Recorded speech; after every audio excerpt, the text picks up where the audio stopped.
Bang Edis tadi jujur ya, saya biasanya kalau lihat apa ya, lihat Bang Edis itu nggak terlalu emosi, tapi pas tadi Anda menerasikan Nabi Muhammad itu seperti itu, jujur saya sakit hati dan sakit hati. Yang mana, yang mana yang sakit hati, yang mana?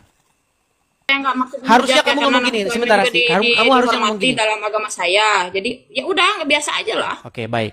Seharusnya kamu mengucapkan kata-kata ini. Wahai Edis TV, kami tidak sanggup untuk membantah syubhat yang kamu katakan. Yang kami sanggup adalah demo bersilit-silit. Pasang poster, penjarakan Edis TV. Tangkap penista agama. Cuma itu. Yang kalian mampu adalah memenjarakan orang, membungkam orang dengan cara menggunakan Enggak. polisi. Tapi untuk menjawab syubhatnya, membantah argumennya, tiadalah kalian mampu, melainkan kalian itu adalah orang-orang yang memaksakan diri.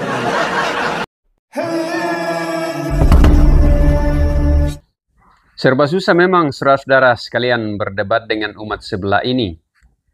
Ketika mereka yang membahas tentang iman kekristenan, membahas tentang Alkitab, itu dengan gampangnya mereka mengatakan bagian dari dakwah. Tetapi ketika para apologetik Kristen mencoba membahas tentang kitab suci mereka, bahkan tentang moralitas nabi mereka, bahkan berdasarkan pada sumber-sumber yang sahih, berdasarkan keterangan-keterangan kitab Q dan hadis, ya mereka mengatakan itu penistaan, dan dalil-dalil yang diberikan sekalipun itu valid, dengan mudahnya mereka mengatakan itu dalil-dalil yang doif.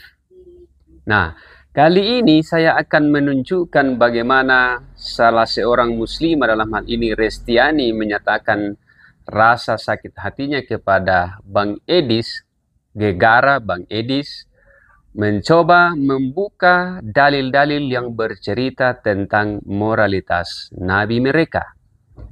Bahkan juga nantinya kita akan melihat bagaimana Bang Edis dengan piawainya menunjukkan sejumlah ayat-ayat Alkitab sebagai jawaban yang telak terhadap pertanyaan-pertanyaan yang diajukan oleh sang muslimah, yakni Restiani ini. Karena itu, kita saksikan saja perdebatan selengkapnya. Alhamdulillah baik. Baik. Bang Edis tadi jujur ya, saya biasanya kalau lihat apa ya, lihat Bang Edis itu nggak terlalu emosi, tapi pas tadi Anda menerasikan Nabi Muhammad itu seperti itu, jujur saya sakit hati dan sakit hati. Yang mana yang sakit hati, yang mana? Nggak perlu saya jelasin lah, tadi yang pas Bang Edis itu pas sama Bapak Ma'ruf itu, Anda terlalu berlebihan menurut saya. Yang mana? Contoh, kasih contoh dong, biar saya bisa melihat. Apa jangan-jangan saya salah ngomong? Yang mana? Menurut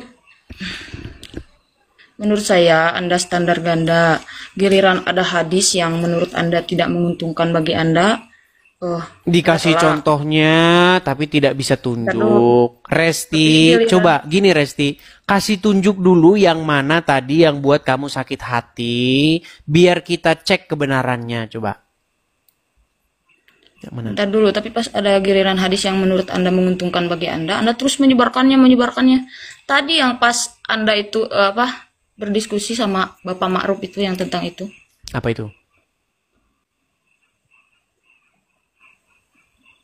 Itu yang No, kan nggak bisa menunjukkan kan? Resti, kamu kan bilang tadi saya mengatakan sesuatu yang menyakiti hatimu tentang Muhammad ketika saya berbicara tentang Muhammad, betul? Ya, Apa itu?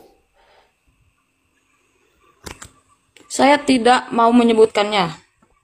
Oke, biar saya yang menyebutkan. Coba kasih kisi-kisinya apa? Tadi Anda berdiskusi sama Bapak Ma'ruf Kan panjang lebar. yang itu masalah istri-istri Nabi Muhammad itu. Yang istri-istri Muhammad mau diceraikan. Bukan. Yang mana? Yang Abu Bakar sama Umar mau mencekik putri-putrinya. Enggak, saya nggak mau menyebutkan. Lu yang mana? bilang saja kamu bingung, Resti. Bilang saja saya bingung. Coba sebutin apa, biar kita bahas apa. Yang hadis Nabi Muhammad itu mengkilir istrinya dalam waktu semalam. Baik. Sekarang begini Resti, apakah yang saya katakan itu adalah sebuah fitnah atau memang itu tertulis dalam Quran? Hadis. Hadis dalam Quran. Lalu kenapa Anda sakit hati? Jadi Anda menarasikannya terlalu seolah kesannya negatif, padahal kan nggak seperti itu juga. Itu kan di sana ada hukum. Kalau misalkan seorang laki-laki punya istri banyak, bisa nggak kalau dalam satu kali aja mandinya? Contohnya seperti itu. Tapi Anda menarasikannya Nabi Muhammad begitu. Bukan seperti itu. Hadisnya tidak berbunyi seperti itu. Hukumnya Ya, tapi Muhammad sanggup penjelasan para ulama. Gimana? Penjelasan para ulama seperti itu dalam hadis itu mengandung hukum. Baik, saya akan bukakan ya, saya akan bukakan nih. Saya akan bukakan hadisnya yang tadi ya.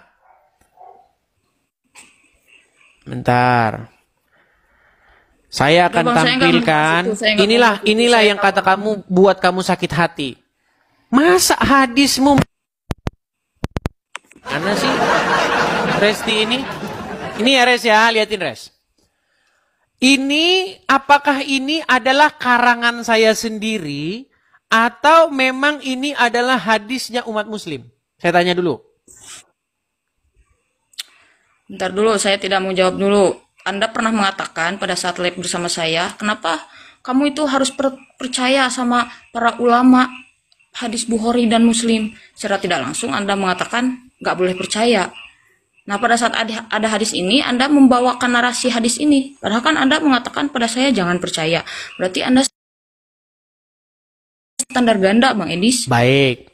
Sebelum kita ke sana, kita bahas dulu isi hadisnya. Nanti ke sana ya. Menurut hadis ini Arabnya, di sini disebutkan bahwa Muhammad itu digambarkan oleh Aisyah, istrinya sendiri nih ya. Oh, Aisyah. Oleh Anas nih. Anas bin Malik bertanya. Ya. Di sini diceritakan, telah menceritakan kepadaku, Qatadah berkata, telah menceritakan kepada kami Anas bin Malik bercerita bahwasanya adalah Nabi mendatangi istrinya pada waktu yang sama di malam hari atau di siang hari. Saat itu jumlah istri beliau 11 orang. Nah, aku bertanya kepada Anas bin Malik, sanggup Muhammad itu mendatangi ini sebenarnya teman-teman. Ini maksudnya menggauli. Ya, sanggup dia menggauli istri-istrinya. Salahnya di mana? Salahnya di mana? Yang bilang salah siapa?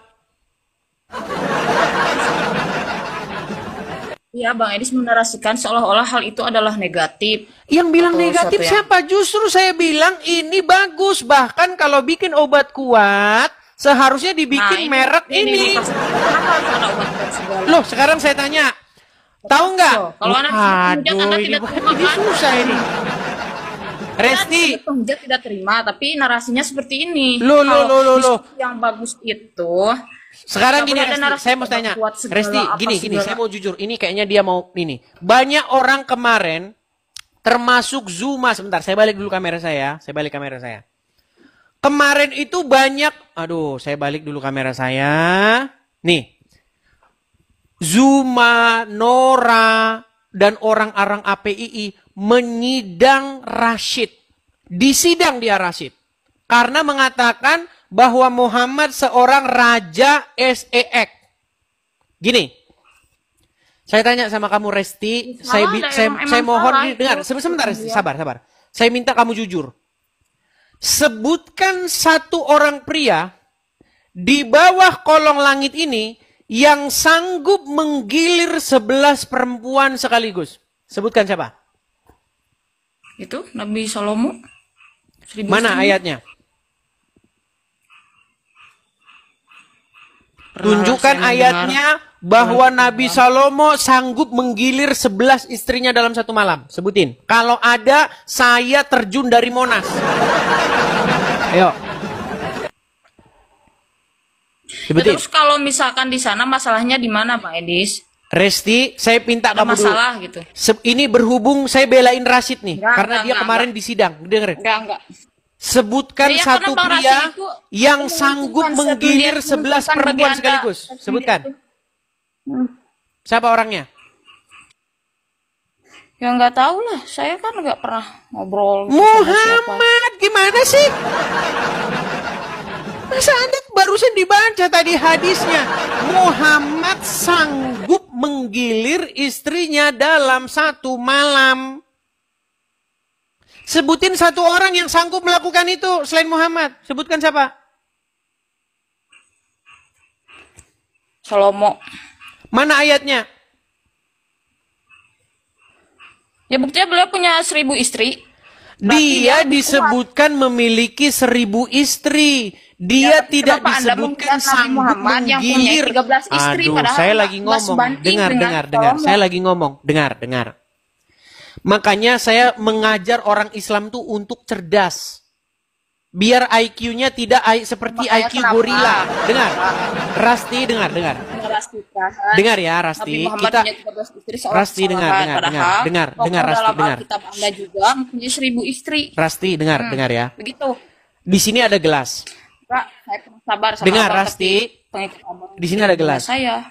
Kalau saya bilang saya memiliki 11 gelas air. Apakah kalimat itu membuktikan bahwa saya sanggup meminum ke-11-11-nya dalam satu masa, satu tegukan? Hah? Ya itu kan air minum. Abang kan pasti perut abang punya Sama kapasitas. seperti itu. Dengar. Salomo disebutkan memiliki 1000 istri. Tetapi itu tidak membuktikan bahwa dia sanggup menggilir semua istri-istrinya itu dalam satu malam. Pernyataan dia memiliki 1000 istri tidak membuktikan bahwa dia sanggup menggilir semuanya dalam satu malam.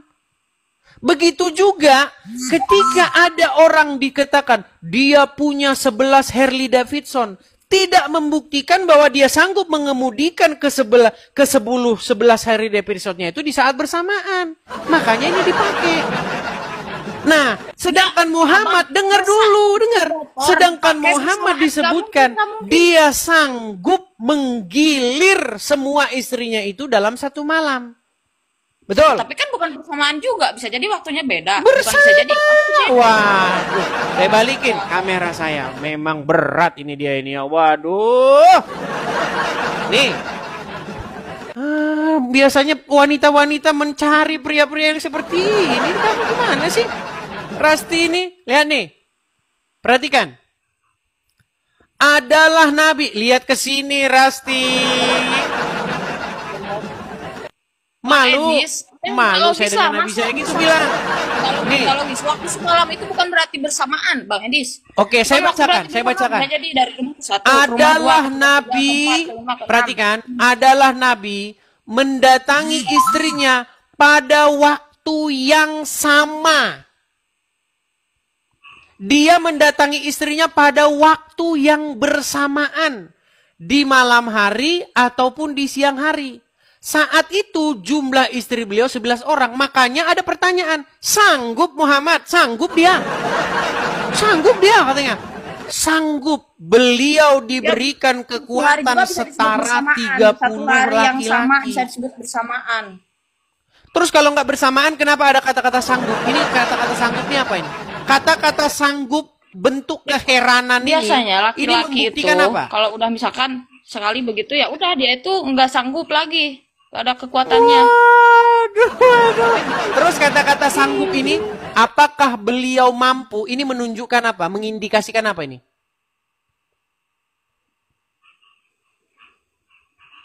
Meninggal dunia. Rasti, ini kan ada ungkapan keheranan ini. Apakah beliau mampu? Dia terheran-heran Ya ini orang. kalau pertanyaan itu diajukan pada Bang Edis, ya heran pasti. Waduh. Manusia biasa. Berat, saudara-saudara. Enggak, biasa aja. Ini loh, Muhammad itu dikatakan mampu melakukan hal yang tidak bisa dilakukan orang lain. Karena dikatakan dia mampu menggilir istrinya di waktu yang sama. Di 11 hari yang orang. sama, potong-potong di hari yang sama. Waduh. Kenapa Anda tidak bangga dengan Nabi Anda yang memiliki kekuatan setara 30 pria? Di mana masalahnya, Bang? Gak ada masalah menurut saya, biasa aja. Nah, kalau Anda bangga, sebutkan satu orang yang seperti Muhammad. Siapa? Yang sanggup menggilir istrinya dalam waktu yang sama, langsung 11 orang. Siapa yang sanggup kayak Muhammad? Anda, Bang Edis, Anda jangan menarasikan waktu yang sama. Sama. Siapa yang sanggup seperti Muhammad? Beda. Sebutkan. Siapa yang Jamnya sanggup? beda, bukan berarti tempatnya sama dong. Gimana sih? Oke, harinya sama nggak? Ada narasinya seperti itu. Oke, Ada harinya istilah sama narasi. nggak? Sepertinya kamarnya sama, jamnya Oke, sama. Misalnya kita jam taruhlah 12, kamarnya nggak semuanya sama. dikumpulkan. Kita taruhlah beda-beda kamar. Kamarnya Aisyah, kamarnya Hafsah, kamarnya ini ada 11 kamar, oke? Didatangi semua pada hari yang sama. Contoh, Senin semua, siang semua, malam semua, oke? Saya tanya, siapa yang sanggup seperti Muhammad? Siapa yang sanggup? Ya terus kalau misalkan nggak ada yang sanggup, apakah itu Nah, sebuah kalau nggak kesalahan, ada yang Bang Edis? sanggup, layakkah Muhammad bukan dinobatkan kesalahan, sebagai saya biasa seorang raja aja. seks? Nah, itu seperti Muhammad menghujat. Pertanyaan menghujat. Saya kan bertanya, apakah dia layak dinobatkan sebagai pria yang memiliki kekuatan seksual di atas rata-rata? Enggak, biasa aja. Nah. Aja lebay. Ini Bisa aja yang memang lebay. berat, saudara-saudara. Enggak, biasa aja. Makanya saya bilang, ketika Rashid disidang, orang-orang yang menyidang Rashid itu tidak bisa membuktikan bahwa Rashid itu salah. Ya salah kan. Coba pertanyaan abang itu kan, apakah beliau itu raja seks? Dia jawab iya. Gimana ya, salah lah. Oke, kalau begitu siapa orang yang sanggup mengalahkan Muhammad dalam urusan ranjang? Saya yakin tokoh-tokoh di Alkitab Anda adalah... Siapa? Sebutin siapa? Logikanya gini, Nabi Muhammad punya istri 13. Solomon Ngeles punya aja istri kamu 9. Berarti Rasti. kekuatan Disuruh Nabi Sulaiman membuktikan. itu Udah lebih gini berat. aja. Gini. Rasti gini saya tahu. Enggak, Gini, Bang, sebentar. tapi saya nggak maksud Harusnya menghujat kamu ya, ngomong karena gini. Nabi Sebentar, Sulaiman Rasti. juga Kamu harusnya ngomong dihormati gini. dalam agama saya. Jadi ya udah, biasa aja lah. Oke, baik. Seharusnya kamu mengucapkan kata-kata ini. Wahai Edis TV, kami tidak sanggup untuk membantah syubhat yang kamu katakan. Yang kami sanggup adalah demo bersilit-silit. Pasang poster, penjarakan Edis TV. Tangkap penista agama. Cuma itu. Yang kalian mampu adalah memenjarakan orang, membungkam orang dengan cara menggunakan Enggak. polisi.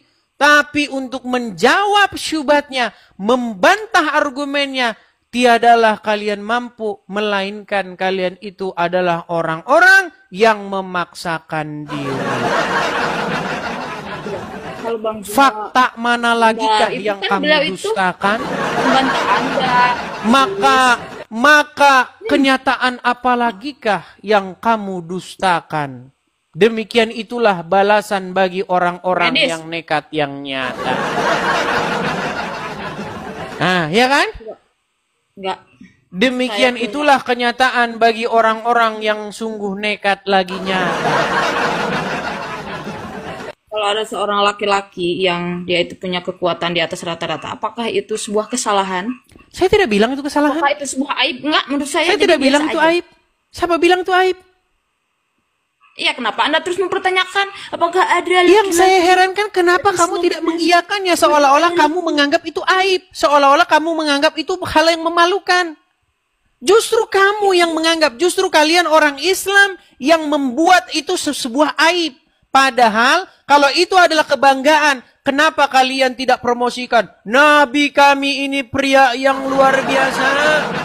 Nabi kami ini Nabi kekuatan itu- seksualnya setara 30 pria. Kenapa kalian tidak Mengurusi itu promosikan bukan itu? masalah seperti itu, tapi mengurusi agama yang lebih kompleks gimana? daripada SX ya.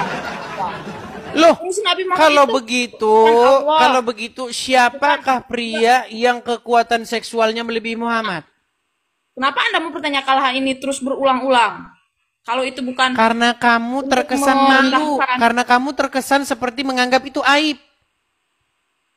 Kenapa kamu menganggap itu aib? Coba kalau Bang Edis punya kekuatan yang sama seperti itu, Bang Edis bangga nggak? Loh, justru karena saya tidak memiliki kekuatan seperti itu. Bahkan laki-laki manapun, saya rasa tidak akan ada yang seperti Muhammad. Makanya saya bilang kepadamu, Rasti, kenapa kamu malu ketika nabimu digambarkan sebagai seorang pria yang memiliki kekuatan seksual setara 30 pria? Kenapa kamu malu? Dan kenapa kamu tidak bangga dengan hal itu? Karena yang membawakan narasi itu Anda. Ya sudah, Anda yang membawakan Nah, narasi, jadi silakan. saya Coba Anda yang bilang, Saya membawa- Nabi kami, coba bilang. enggak, nanti dulu. Kalau seorang jadi begini maksudnya Bang Edis.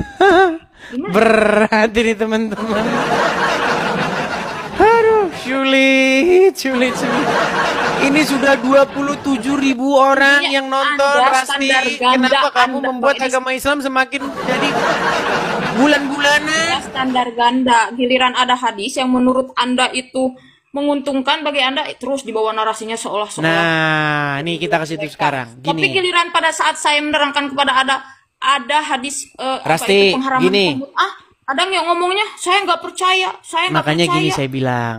Saya kan nggak tadi ada di Al-Quran setelah ya? ngobrol dengan Ma'ruf, itu saya buka dengan satu kesimpulan begini. Ma'ruf kan bilang, itulah bang, saya tidak percaya dengan isi hadis-hadis itu. Hadis-hadis itu banyak yang menurut saya nggak masuk akal. Kan itu inti omongan dia. Saya bilang begini, memang di dalam Al-Quran tidak ada perintahnya untuk mengimani hadis.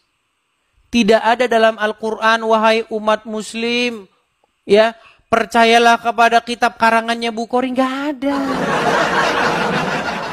Yang Al-Quran perintahkan adalah beriman kepada kitab-kitab sebelumnya, yaitu Taurat dan Injil. Makanya muaranya ke situ sekarang. Makanya kalau kamu sudah malu ketika kamu baca hadis, kamu lihat di situ Muhammad digambarkan sebagai seorang yang sedemikian rupa yang kamu malu mengakuinya, maka buanglah kitab-kitab itu segera. Tapi banyak hadis tentang akhlak Nabi Muhammad. Kenapa Anda tidak membawakan narasi itu? Akhlak Nabi Muhammad yang baik banyak. Sekarang hadisnya, saya Bang tanya, Edi. adakah di dalam Quran diperintahkan untuk beriman kepada kitab-kitab itu? Ada wama unzila min qablik. Mana ayatnya? Berimanlah kamu kepada kitab Bukhari mana? Oh, maksud begini. Begini. Jadi begini. Bukhari dan Muslim itu adalah Jadi seorang begini. ulama. Dan sekarang ulama itu ada kedudukan khusus di dalam Al-Quran. Apakah Bukhari bertemu dengan Muhammad? Ulama. Apa? Bukhari ketemu dengan Muhammad nggak? Enggak secara langsung. Nggak ketemu. Berapa beda umur Bukhari dengan umur Muhammad? Lumayan lama. Saya tidak bisa menyebutkan secara spesifik. Bukhari itu, kitab Bukhari itu disusun lebih dari 250 tahun setelah kematian Muhammad. Tapi cara menyusun hadis itu ada metode Gimana? yang Caranya sangat gimana? tepat. Gimana caranya? Terlalu panjang saya jelasin di sini. Anda bilang punya aja HP, kamu nggak baca tahu. Aja. Ada kenapa hadis itu disebut sahih, mutawatir, hasan.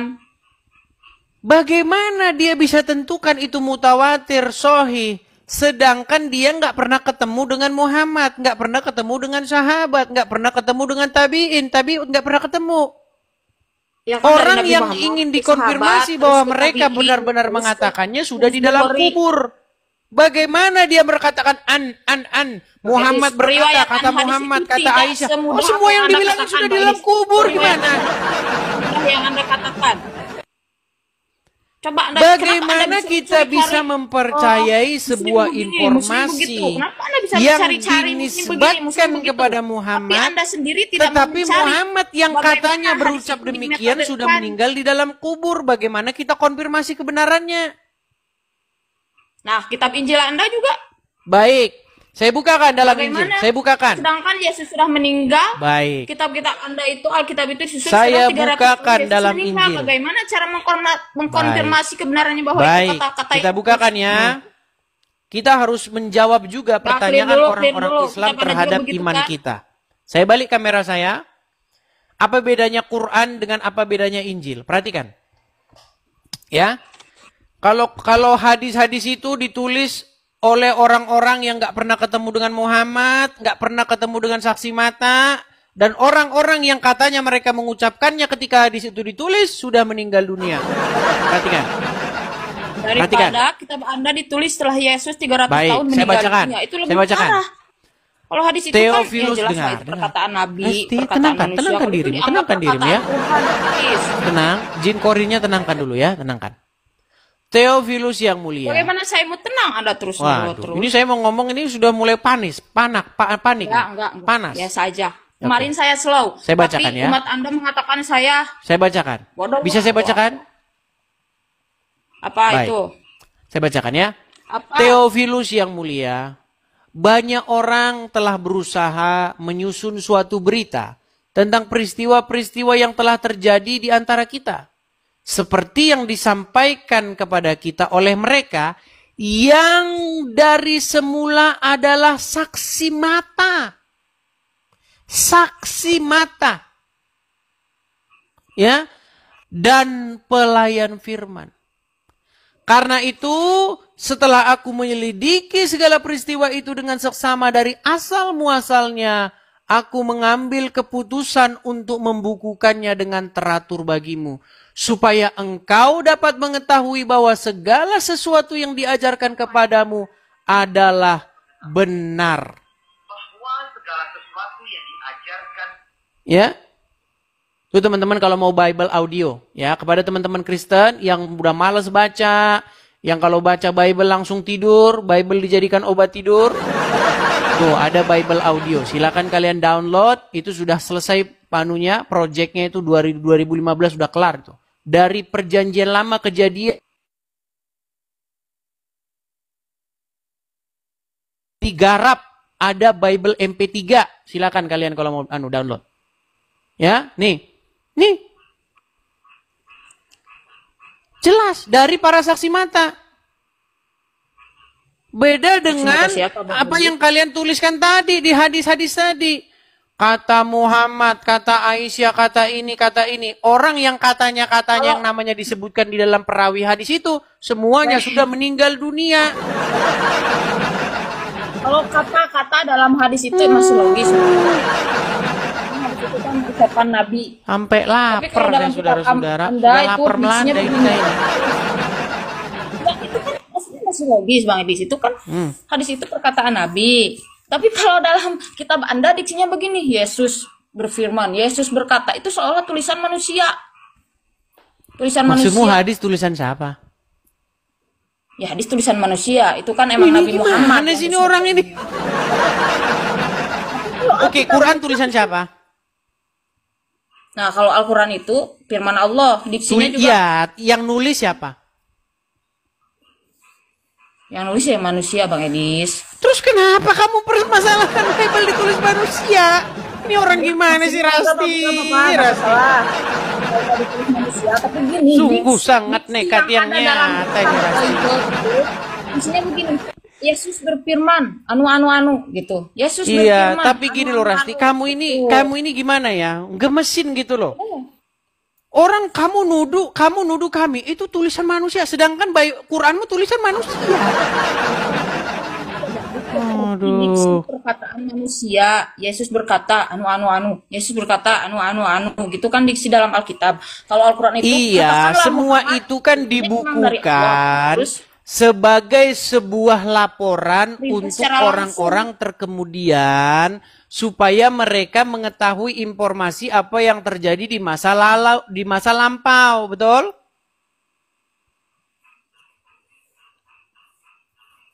Ya, betul aja. Iya. Dan gini Rasti, Tapi tahu nggak nggak kamu bisa apa ngejelasin bedanya kita? kenapa dalam Alkitab diksinya seperti itu? Yesus berkata, enggak begini. Terus mau Katakanlah kamu wahai seperti apa? eh maunya begini, kalau dalam Al-Qur'an katakanlah Muhammad, anggaplah Yesus itu utusan.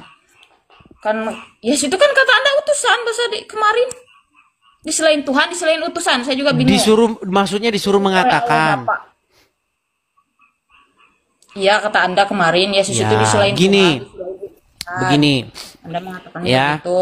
Kalau kita baca Bible, Yesus itu adalah sang firman itu sendiri, firman yang menjadi manusia. Jadi di dalam Bible, firman itu Firman itu nuzul apa? Kata-kata, menjadi manusia. Sedangkan di dalam agama Anda, firman itu bukan nuzul menjadi manusia. Firman itu nuzul jadi buku, jadi kitab, betul? Ya, tapi kan definisi firman itu perkataan. Jadi lebih logis kalau firman itu menjadi sebuah buku. Ah, itu menurut logika kami, logika kamu. Kalau menurut logika kami, firman itu menjadi manusia supaya dia mengajarkan, mengejawantahkan bagaimana manusia itu harus hidup. Oke, saya menghormati pendapat sekarang Anda, sebentar. Waris. Kita sudah artinya kita walaupun berbeda tapi kita sama-sama ketemu satu poin yaitu firman yang nuzul, betul? Betul? Tapi enggak bentar. Firman Sebentar itu dulu, kan sebentar dulu. definisinya- Tenang. Di dalam agama kamu, firman nuzul menjadi Quran. Makanya ada istilah nuzulul Quran pada malam Lailatul Qadar, betul? Ya. Nah, di dalam iman kami, firman juga nuzul, tapi menjadi manusia. Di dalam Yohanes pasal yang pertama, firman itu telah menjadi manusia. Sekarang begini, Ya. kedudukan Nah, bentar firman, dulu. sebentar, tenang. Definisi tenang, firman tenang, itu tenang. apa? Definisi firman itu apa dulu? Definisi Firman itu apa dulu, perkataan. Bang? Firman ya kan? itu, Perkataan itu lebih logis kalau menjadi sebuah buku. oke, Kenapa jadi baik. manusia? Baik. Tadi kan saya belum manusia selesai tuh. logis. Firman itu bukan hanya sekedar perkataan, tapi logos. Logos itu maksudnya logika, kehendak, ya kan? Perkataan. Perkataan itu kan sebenarnya sebuah logika. Ya kan? Makanya kita ngomong itu karena kita punya logika.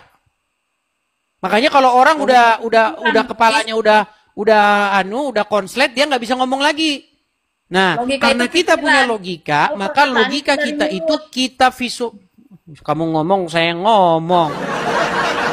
Dengar. Gini, kita jangan debat kusir di situ. Kita bicara begini. Kedudukan firman atau kedudukan firman Allah lah di dalam agama Islam itu adalah sesuatu yang kamu harus patuh, takluk, tunduk kepadanya, betul? Iya, karena itu firman Allah. Oke. Firman Allah itu mengejawantahkan bagaimana Allah itu. Benar atau tidak? Mengejawantah kan maksudnya apa? Coba Gini. diperjelas lagi. Gini. Kata-kata kamu, perkataan kamu, itu adalah mengejawantahkan diri kamu. Benar atau salah? Bentar dulu. Mewujudkan, melaksanaan, memanifestikan. Ya. Bisa Perkataan bisa kamu adalah bisa jadi betul atau salah. Karena saya nggak tahu pertanyaan Bang Idis ke depannya bagaimana. Iya.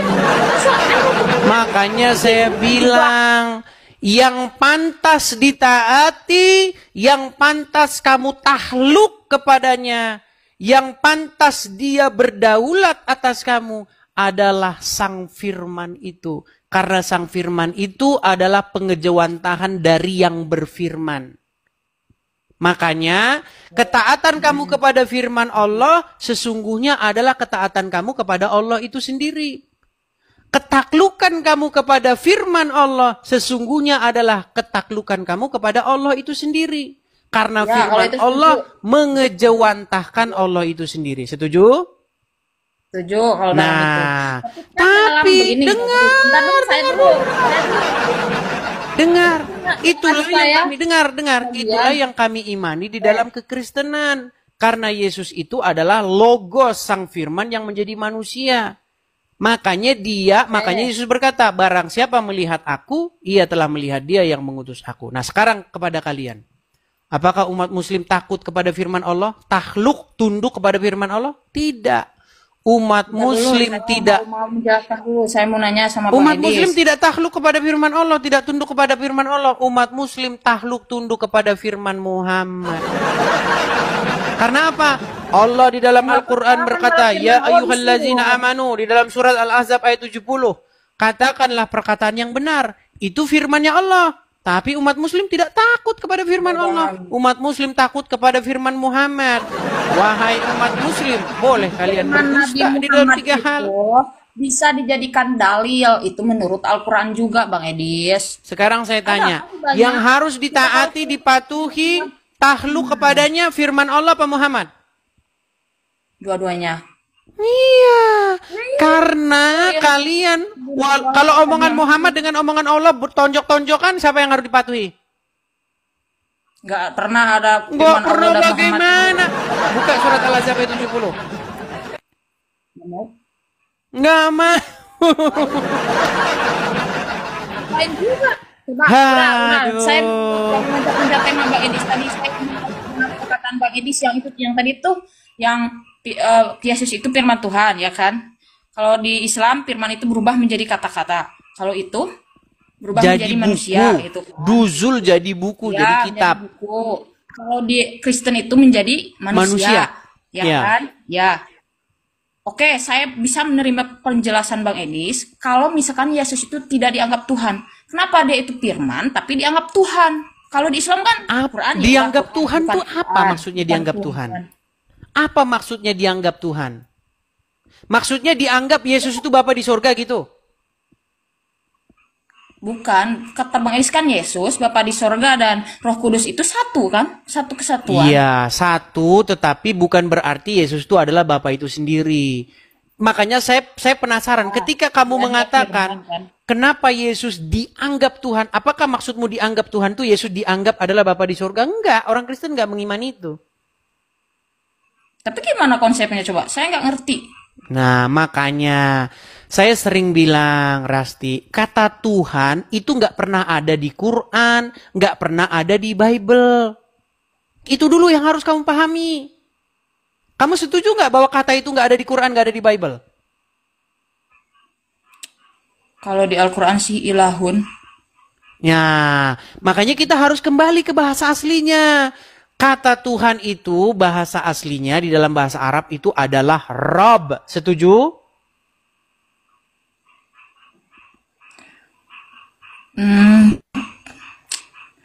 Nggak bisa gitu juga sih Bang Edis. Kata Rob juga bisa disebutkan di manusia seperti innahu rabbi ahsana maswaya dalam surat Yusuf. Itu kan Iya, Tuhanku. jadi kata Rob itu maknanya artinya adalah sesuatu yang kepadanya seseorang itu menaklukkan diri. Itu arti Rob itu. Sesuatu yang kepadanya orang itu dikendalikan, diatur, dididik. Itu Rob itu. Arti daripada Rob itu adalah yang Rob demikian. Nggak, maaf. Jadi Yesus itu dianggap Rob dalam diksi Tuhan atau Tuhan atau Udah saya pendidik. bilang tidak ada kata Tuhan, tidak ada kata Tuhan di dalam Bible, tidak ada kata Tuhan, tidak ada kata Tuhan di dalam Quran.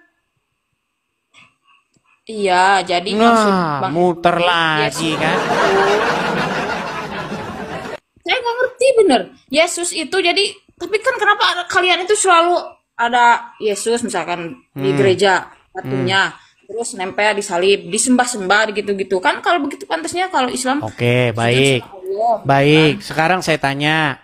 Umat Islam pergi ke Arab sana, di sana ada batu, kotak warna hitam, di sana sembah sujud-sujud, bener nggak? Ah. Itu bukan menyembah batu. Nah, Bang Edis. standar ganda mulai.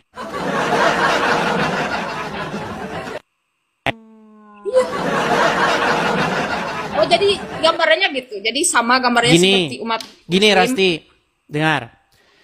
Saya buat satu umpama sama kamu ya, gini. Kalau ada sebuah sekumpulan orang, ya, ada sekumpulan orang nih. Sebentar, saya cek dulu YouTube saya. Kayaknya YouTube saya apa namanya? Oh enggak. Oke, aman kok, aman. Kalau ada sekumpulan orang, mereka Ya. putar-putar pohon mangga, Ya. lalu Saya paham sujud-sujud. maksudnya kemana ini Anda. Dengar. Ada pohon mangga nih. Terus ada 10 orang Ya udah muter-muterin bang, pohon mangga itu. begini. Kami nggak menyembah Ka'bah. Aduh, ini saya Kalau itu nggak denger disembah. dulu. Saya tahu nih, konteksnya mana saya tahu. Denger dulu, saya belum selesai Kami nggak menyembah Ka'bah ngomong. soalnya. Bukan dianggap Tuhan juga pernah. Ka'bah itu ada yang Gini, menjauh dengerin sahabat. saya belum ke Bulan Ka'bah. Ka'bah pernah ada di Saya atas belum ke Ka'bah. Ka'bah. Dengerin. Bisa. Ada orang muter-muterin pohon mangga. Muter-muter, sujud di depannya itu. Terus dia begini-begini sama pohon mangga, sujud-sujud sama pohon mangga. Dia cium-ciumin pohon mangga. Nggak bisa disamakan. Saya mau tanya Tidak sama kamu. Enggak. Apakah yang mereka lakukan itu adalah ritual penyembahan pohon mangga?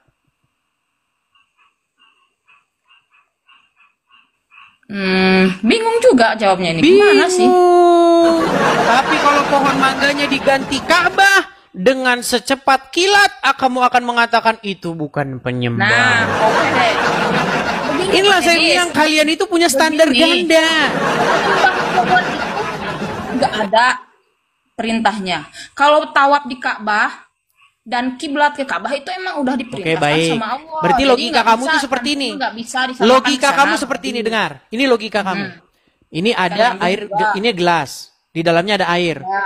Kalau saya begini kan, glek, masuk ke dalam perut saya, itu namanya minum, betul? Ya, Kalau disuruh, namanya minum nggak?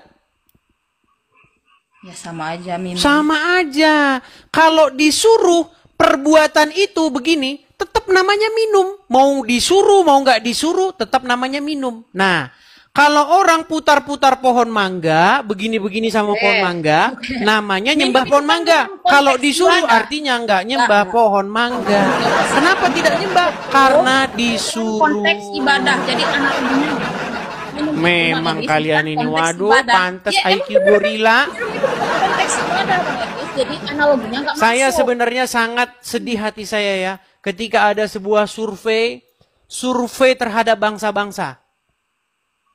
Prihatin dan sangat miris bahwa bangsa kita Indonesia itu masuk kepada kategori-kategori IQ ya ras yang IQ-nya rendah seperti gorila. Ternyata setelah saya selidiki secara mendalam, ternyata saudara-saudara mereka adalah kaum muslimin wal muslimat. Apalagi kaum wanitanya. Yang ngomong, Kalau loh, kalian yang jujur, ngomong IQ-nya itu kalau separuh itu begitu, Muhammad loh. Muter-muter Ka'bah Jangan disamakan itu dengar. sama. Saya tidak menyalahkan Ibadah survei dan itu, suatu tapi hal itu yang kan menjadi surveinya kebutuhan. kepada Itu kan umat kebutuhan, muslim, Edis. terutama Enggak, kepada kaum menjadi wanitanya. kebutuhan. Karena kata Ibadah itu Muhammad, kebutuhan, itu perintah. IQ perempuan, akal wanita itu hak jongkok separuh. Oke, kalau kalian tidak Macet. terima disebut kalian menyembah Pencet salib. tombol lari. Pencet tombol lari. Enggak, kemarin saya Hah? lobet beneran. Ini Saya nggak tanda-tanda bohong. mau lari nih teman-teman. Sudah Tuh, saya dimatikan. lobet. Bang Edis.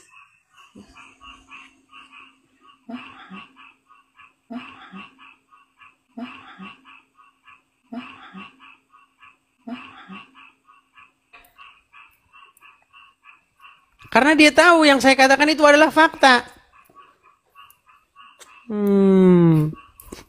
Kabur Wah, dia bentar parah lagi ini. nih. Saya sudah sering teman-teman diskusi. Nah, untung dia nggak kabur nih. Enggak lah. Bang Edis, Resti, beneran, saya kemarin nggak Sebentar, kabur. bener Saya- nggak? Sebentar, bener nggak akal wanita itu separuh? Kenapa Bang Edis minta saya lari? Bener nggak akal wanita separuh?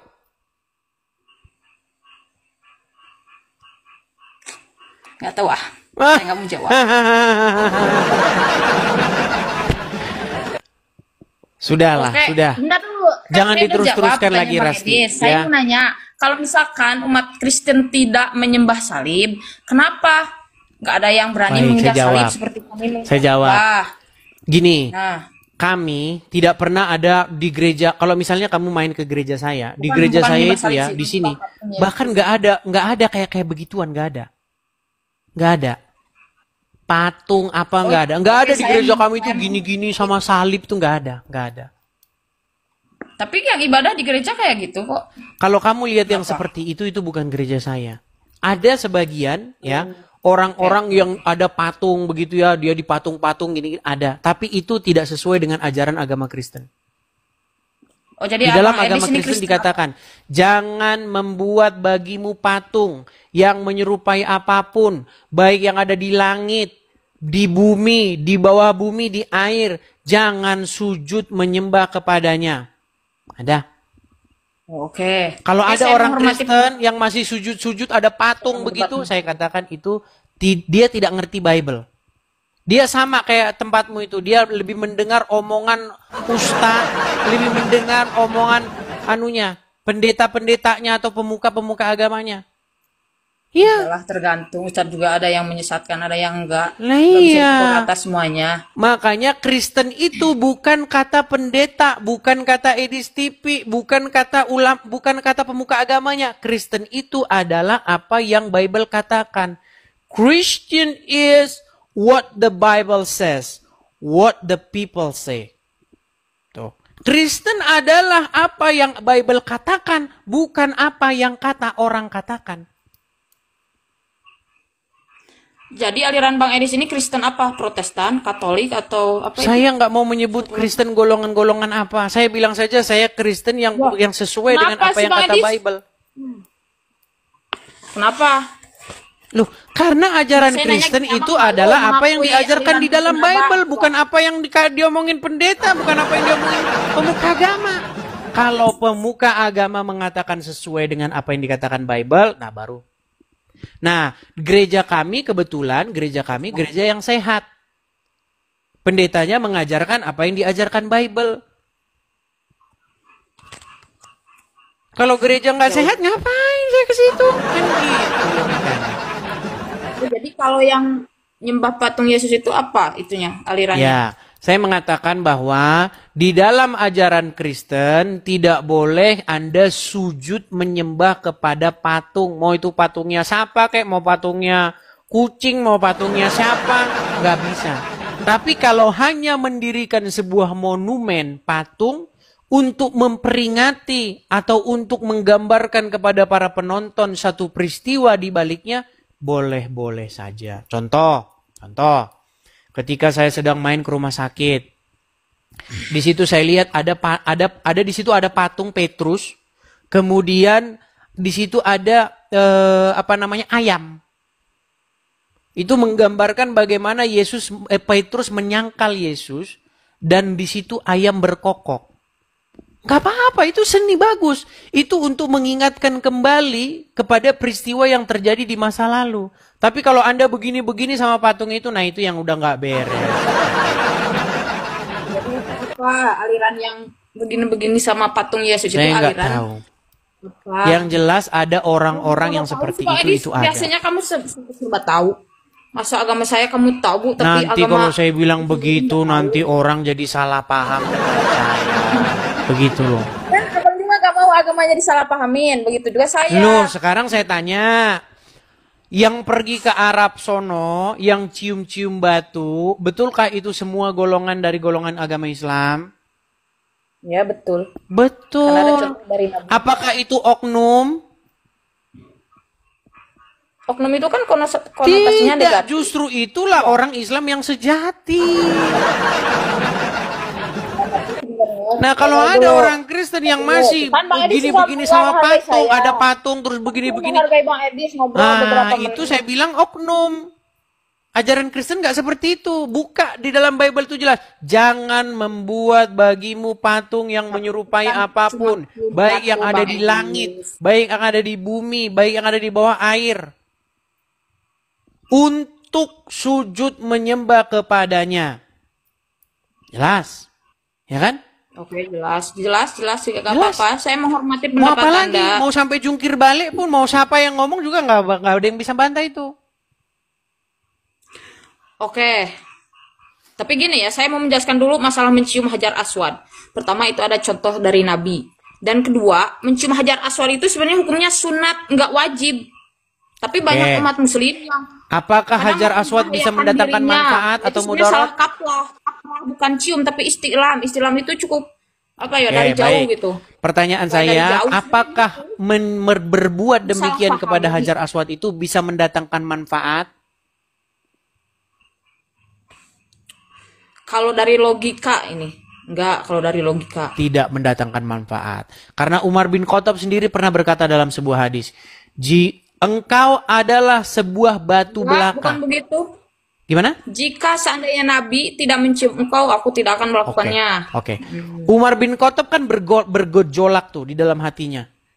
Ya, makanya dia sampai Siap, ngomong, Bapak. "Hei, kamu adalah sebuah batu belaka yang tidak dapat mendatangkan manfaat ataupun bahaya. Jikalau aku tidak melihat Rasulullah menciummu, maka aku tidak akan menciummu," kata Umar bin Khattab. Betul? Ya. Sekarang pertanyaan saya, berarti mencium batu itu adalah perbuatan yang sia-sia atau perbuatan yang mubazir. Karena apa? Karena batu itu tidak bisa mendatangkan manfaat ataupun bahaya. Betul? Enggak, saya tidak bisa mengatakan betul dulu. Ini saya bilang ini sulit nih kalau ngomong apa. Itu namanya mubazir. Coba definisi mubazir apa? Mubazir itu sia-sia. Nggak ada Enggak. manfaatnya, kegunaannya nggak ada. Menghabiskan harta, waktu atau energi secara tidak perlu dan Iya, tidak ada tidak tuntutannya perlu. dalam agama atau norma sosial dan budaya. Kan ini ada tuntutannya dalam agama, berarti nggak disebut mubazir, Bang Edis. Sebentar, saya tanya sama Iya kan? kamu. Nggak, clearin dulu nggak? ini? Nyiumin batu ada manfaatnya nggak? Nggak perlu saya jawab, kan udah tadi jawab. Aduh, Umar bin Khattab kan sudah bilang batu itu hanyalah batu saja, nggak bisa mendatangkan manfaat atau bahaya, betul? Iya, tapi nggak disebut mubazir juga. Kalau Umar bin Khattab mengatakan mubazir, iya. Tapi lihat tuh definisi mubazir. Pertanyaan saya apa gini, dulu. ketika kamu tidak bisa menunjukkan manfaatnya di saat itulah itu perbuatan mubazir. Contoh, saya kasih contoh nih. Ini gelas nih, gelas. Saya gini-giniin. Analoginya Coba nggak tunjukin masuk. manfaatnya apa? Nggak, sebutin Analoginya manfaat nggak tadi, masuk. perbuatan ini. Apa manfaat perbuatan ini? Coba, sebutin manfaatnya apa? Sebutkan. Oke, karena di sana tidak ada tuntutan dalam agama, jadi nggak ada manfaat. Aduh. Yang ditanya manfaatnya. Resti, manfaatnya apa? Manfaatnya kita dapat pahala, mencium Hajar Aswad itu Lu kita dapat kata pahala. Umar bin Karena itu- Khattab, mencium batu itu nggak ada manfaat. Aduh, memang sulit mereka ini teman-teman. Nah, menurut Al-Quran, perbuatan yang mubazir, orang yang mengerjakan perbuatan mubazir adalah melakukan perbuatan setan. Kata Al-Quran, sesungguhnya orang-orang yang melakukan perbuatan mubazir itu adalah sahabat setan. Betul? Iya betul, tapi Saya definisi tunjukin mubazir ayatnya itu sama kamu. apa? Saya tunjukkan. Saya tahu. Enggak, banyak orang nggak tahu nih. Nih, perbuatan mubazir itu dicatat di dalam Quran surat Al-Isra ayat yang ke-27 nih. Orang-orang yang melakukan perbuatan sia-sia, boros-boros, nggak guna. Nih, makanya kalian itu naik haji ya, kalian itu cuman nih, yang ngomong bukan saya nih, lihat nih. Perhatikan ya. Quran surat Al-Isra. Waduh. Surat Al-Isra. Mana surat Al-Isra? Nih. Sesungguhnya para pemboros. Nah, kata pemboros ini katanya mubazirina. Innal mubazirina. Kalau ibadah haji dan Sebentar Hajar dulu, Aswad disebut mubazir, Risti. itu nggak masuk. Inna Pak Edis. mubazirina Soalnya kanu. ibadah haji Sesungguhnya itu adalah para pembuat perintah mubazir dari Allah, ada itu aturannya. adalah saudara-saudaranya setan. Dan Ya, terus setan Pak itu Edis sangat ingkar mengatakan bahwa ibadah haji kepada mubazir. Tuhannya. Sudah? Sudah? Iya tahu, tapi ibadah haji itu tidak disebut mubadir dan Oke, sia-sia sekarang karena saya ada tanya, apa dalilnya dia manfaat bilang dari juga cium-cium sebongkah batu? Coba, manfaatnya apa kita dapat manfaat pahala. nyium ini nih? Nah, Apa manfaat manfaatnya nyium kita ini tuh? dapat pahala karena udah diperintah sama Allah dan Rasulnya. Dapat pahala. Diperintah Kenapa Umar bin Khattab bilang bahwa sesungguhnya batu itu tidak dapat mendatangkan manfaat atau bahaya? Apakah Umar bin Khattab menjadi sahabat yang melecehkan ajaran Nabi?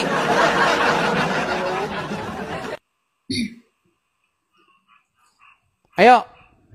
Apakah Umar bin Khattab dia melecehkan ajaran Nabi dengan mengatakan bahwa batu itu hanyalah batu saja yang tidak dapat mendatangkan manfaat? Ayo.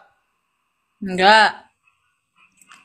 Ya enggak. Terus kan kenapa dia melecehkan bilang Nabi. batu itu hanya batu saja, tidak mendatangkan manfaat? Ya kan definisi manfaat itu yang terasa di dunia, tapi kan di akhirat pasti terasa lah Bang Edis. Nah, Makanya saya bilang gini Rasti. Tadi saya kan diskusi sama Kang Ma'ruf tadi, ya kan? Saya bilang begini, Kang Ma'ruf. Waktu saya belajar agama Islam, apa yang kamu pelajari itu pasti ada lawannya di situ. Ketika kamu pelajari Muhammad miskin, pasti kamu akan dapati Muhammad kaya. Ketika kamu menemukan ajaran diajarin jujur, pasti kamu akan menemukan juga ajaran diajarin bohong. Nah, ketika kamu menemukan hadis yang mengatakan bahwa Hajar Aswad itu tidak mendatangkan manfaat, di detik yang sama kamu akan menemukan Hajar Aswad mendatangkan manfaat. Karena hadis ada yang bilang juga, mencium Hajar Aswad menggugurkan dosa-dosa. Tapi hadis yang lain Nah, bilang itu manfaatnya. Hajar Aswad Itu tidak datang manfaatnya. mendatang. Mencium Hajar Makanya Aswad kesimpulannya, menggugurkan dosa-dosa. setelah agama Islam Jadi saya Anda pelajari, tidak mengatakan mencium di Hajar saat Aswad itulah tidak ada saya pastikan manfaatnya. orang yang mempelajarinya akan meninggalkan agama itu.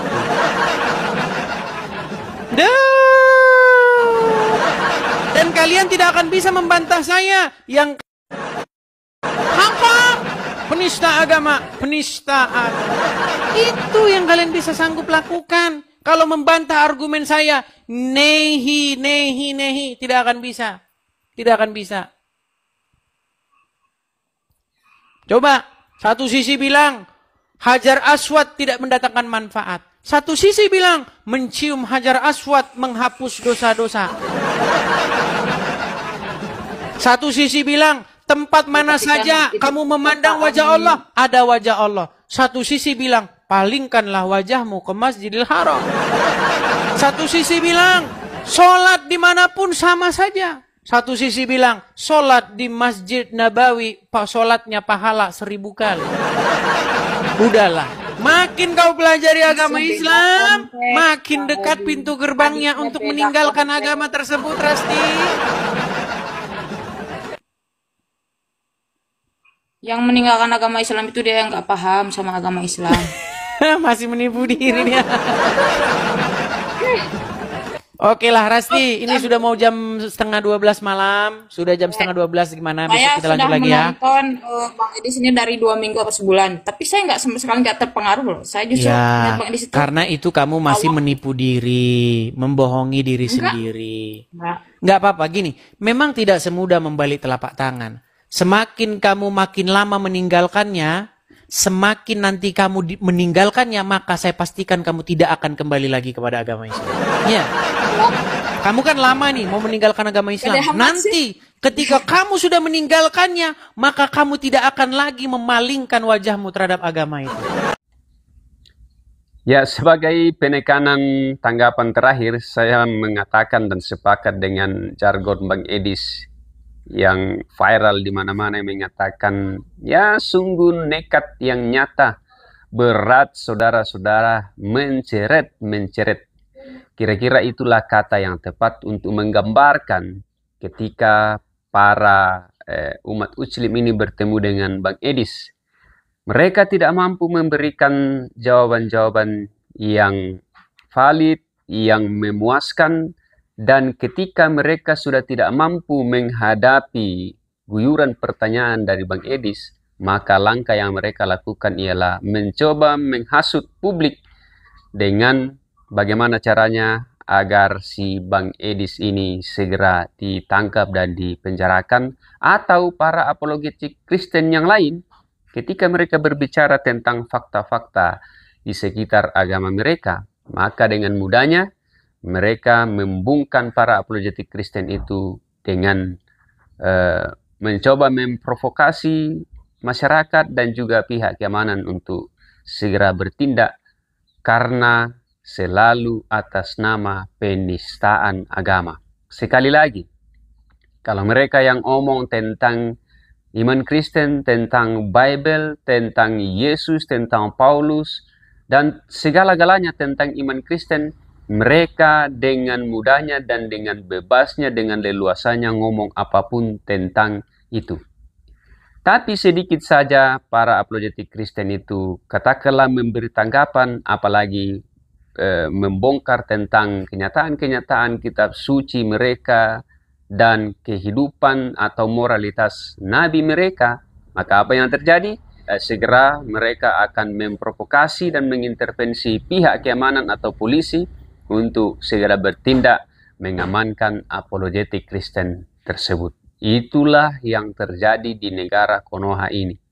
Makanya kalau kita melihat voting-voting yang selalu muncul baik di live TikTok, di live YouTube, sebenarnya mayoritas masyarakat itu menginginkan agar segeranya undang-undang penistaan agama itu segera ditiadakan atau dihapuskan. Karena ini benar-benar mengganggu dialog lintas agama dalam pengertian bahwa orang tidak bisa dengan secara jujur, sejujur-jujurnya menyatakan apapun yang terjadi dalam agama sebelah dan juga dalam Kristen, karena lagi-lagi kalau data-data yang dipaparkan tidak menguntungkan mereka, maka akan mereka segera bertindak atas dasar penistaan agama dan seterusnya dan seterusnya. Jadi sekali lagi, sekiranya ini dipertimbangkan ulang kalau ingin terjadi dialog lintas agama, maka mestinya undang-undang penistaan agama ini tidak perlu ada di negara Konoha ini. Jadi berharap benar-benar undang-undang penistaan agama ini segera dihapuskan. Saya David Sagun undur diri. Salam.